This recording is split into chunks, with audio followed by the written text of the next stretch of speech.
उस रात बहुत ही अंधेरा था। जैसे ही सितारे ने अपनी रोशनी छोड़ी, मेरा दिल भी कहीं और खो गया था। मैंने उससे मिला था कुछ साल पहले, जब हम दोनों कमरे के कोने में खड़े थे। नज़रों में वो चमक, दिल में वो बेहद खास बातें। हमारी शुरुआत एक आम सा मुलाकात से हुई थी, लेकिन उसकी मुस्कान ने मेरे दिल को छू लिया था। वह एक ऐसी लड़की थी जिसकी बातें में एक अलग सी बात थी, अलग सी दुनिया थी। मैं बस उसके साथ बिताए गए समय का हर पल याद करता था, जैसे कि वह कुछ खास हो रहा हो। हमारे प्यार में कुछ खास था, एक अनजान सी बातें जो हमारे बीच बनी हुई थी, जैसे कि हम एक दूसरे को पहले से ही जानते थे। मेरी ज़िंदगी उसके साथ होने का एहसास ही कुछ खास था, जैसे कि वह मेरी सांसों में हो, मेरी धड़कनों का एक हिस्सा बन गई हो। लेकिन समय ने हमारी कहानी को एक नया मोड़ दिया। वह दिन याद है जब हम दोनों ने एक रेस्टोरेंट में मिले थे और उसकी आंखों में कुछ अलग सा था। मैंने उससे पूछा, तुम ठीक हो ना? और उसने मुस्कुराते हुए कहा, हाँ मैं ठीक हूँ। लेकिन मेरे दिल ने मुझे धोखा नहीं दिया। वह कुछ बातें छुपा रहा था जो उसके चेहरे पर नहीं आ रही थी। वह मेरे साथ होने के बावजूद कुछ खोई हुई थी, जैसे कि एक अद्वितीय राज हो जिससे वह मेरे साथ बांधे हुई थी। एक दिन वह मेरे पास आई और बोली, मैं तुमसे कुछ कहना चाहती हूँ। मैंने उसकी आंखों में देखा और फील किया कि कुछ गहरा हो रहा है। उसने कहा, मैं अपने माता पिता के साथ अगले हफ्ते शादी के लिए जा रही हूँ। मेरा दिल एक बार फिर से उस अंधकार में खो गया, जैसे कि सारा जीवन एक ही पल में टूट जाएगा। तुम्हें यह क्यों करना है? मैंने गुस्से से पूछा, लेकिन उसने मुझे दूर होकर कहा, मेरी माँ का ख्वाब है और मैं उसे पूरा करना चाहती हूँ। उसके शब्दों ने मेरे दिल को चोट पहुँचाई, लेकिन मैं उसे समझाता था कि यह उसका निर्णय था, लेकिन मेरा दिल इसे स्वीकार करने के लिए तैयार नहीं था।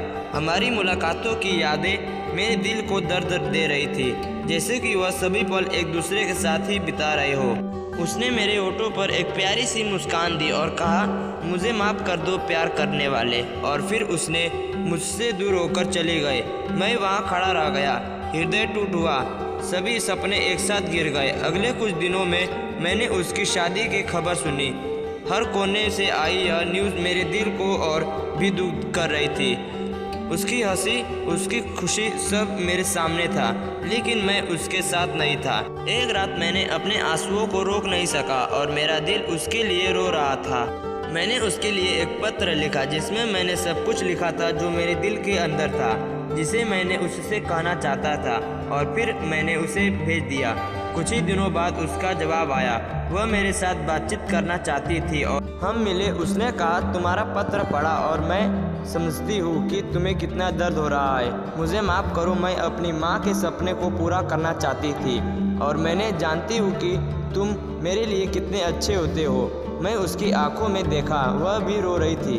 हम दोनों एक दूसरे की बाहों में गिरे और मैंने उससे कहा, तुम्हें किसी भी खुशी में मेरी ज़रूरत है तो मैं यही हूँ। उसने मुझे देखा और हंसते हुए कहा, तुम मेरे लिए हमेशा स्पेशल रहोगे। लेकिन हमारी कहानी अब अधूरी रह गई है। हम दोनों जानते थे कि अब हमारा मिलना मुश्किल हो गया है, लेकिन हम एक दूसरे के साथ रहने का यह एहसास करते थे। वह चली गई, लेकिन हमारे बीच का प्यार अदृश्य नहीं हुआ। हमने एक दूसरे के साथ बिताए गए सभी पलों को याद किया और एक दूसरे के लिए दुआओं की। मेरे दिल का दर्द हमेशा रहेगा। मैं उसकी खुशियों के लिए जी सकता था। वह मेरी ज़िंदगी का हिस्सा थी और मैंने उसके लिए खुश रहने का निर्णय किया था। दिन बीतते गए और मैंने अपने दिल को धीरे धीरे समझाया कि जीवन चलता रहता है और हमने अपने संबंधों को स्वीकार करना पड़ता है।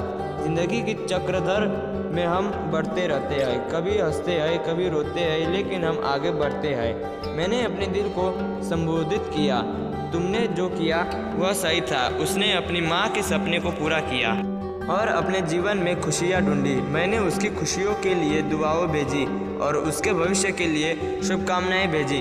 हमारी मुलाकातों की यादें हमेशा मेरे साथ रहेंगी और मैं उसकी सफलता के लिए हमेशा प्रेरित रहूँगा। अब हम एक दूसरे के साथ नहीं है, लेकिन हमारी आत्मा एक दूसरे से जुड़ी रहेगी। दरअसल प्यार का अर्थ यह नहीं होता कि हमें हमेशा साथ होना चाहिए, बल्कि यह है कि हमें एक दूसरे की खुशियाँ के लिए खुद को अर्पित करना चाहिए। हम एक दूसरे को मुकाबले करने के लिए बनाए जाते हैं, लेकिन कभी कभी ज़िंदगी में हमें अद्वितीय रास्ते पे ले जाती है। इस अनदेखी में भी मैंने अपने प्यार को खोने का दुख अपने जीवन में एक महत्वपूर्ण पाठ समझा। हर कदम पर मैंने उसे याद किया और उसकी खुशियों के लिए दुआएं मांगी।